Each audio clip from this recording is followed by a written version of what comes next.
Hey, what up? It's Maker. Today I'm going to go over some of my favorite Waves plugins.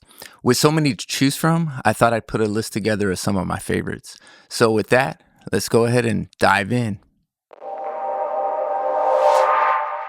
First on my list is going to be the Waves F6. This has been a favorite of mine for a while, and I can recommend this no matter what level that you're at.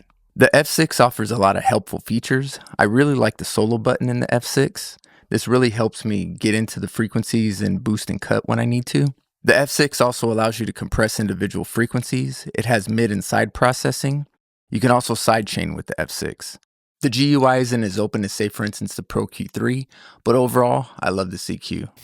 Next is going to be the RS-124 compressor. This is used at the Abbey Road Studio, and it's also a favorite of Tony Maserati. There's two different flavors on this compressor. You have the Studio, and then you have the Cutter. With the expand button, it also offers a high-pass filter and mid and side processing. If you're looking for color in your compressor, I find that this offers that. When I'm looking for in-your-face compression on vocals, this is the compressor that I reach for. Next is going to be the SSL channel strip, the EV2. It's modeled after the SSL 4000E series. Artists like Dr. Dre and Paul McCartney, and mix engineers like Young Guru and Chris Lord-Alge are just a few that have used the SSL 4000E series. I like the mic line preamp, which gives some saturation. I also love the fact that you can solo your frequencies. So you have your EQ bands, compressor, and gate all included. Waves has a lot of SSL channel strips, but this one's by far my favorite. Now let me ask, have you ever played your kick in solo or your bass in solo and they sound nice and big and punchy, and then all of a sudden you play them together and they just disappear? Well, that's where in phase can help.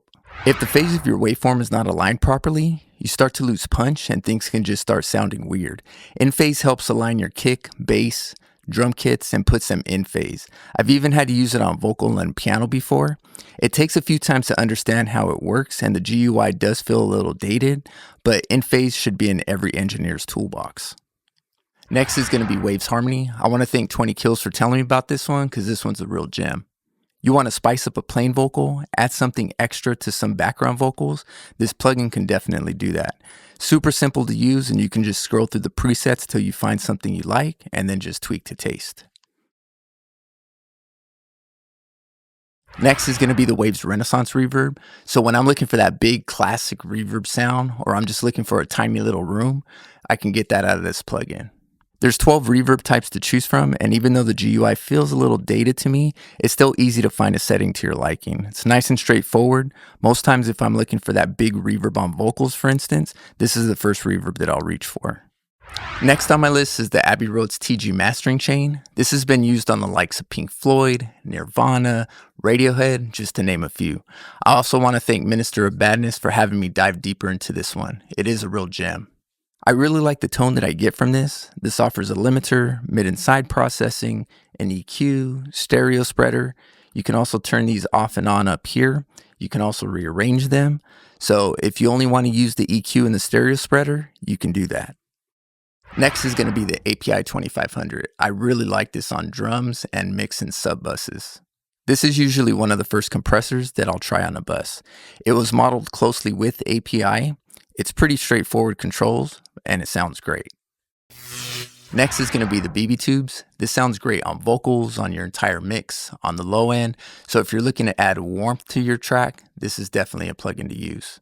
Pretty simple. You have a Beauty and a Beast knob. You can also filter out some of the low end with this bass relief knob. It has a type A and a type B saturation, and it's part of the Waves Magma series.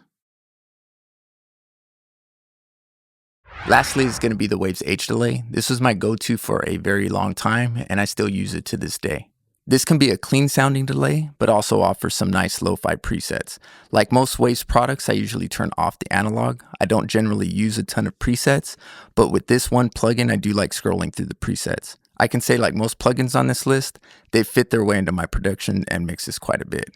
So with that, those are some of my favorite Waves plugins. So if you like content like this, please feel free to like and subscribe.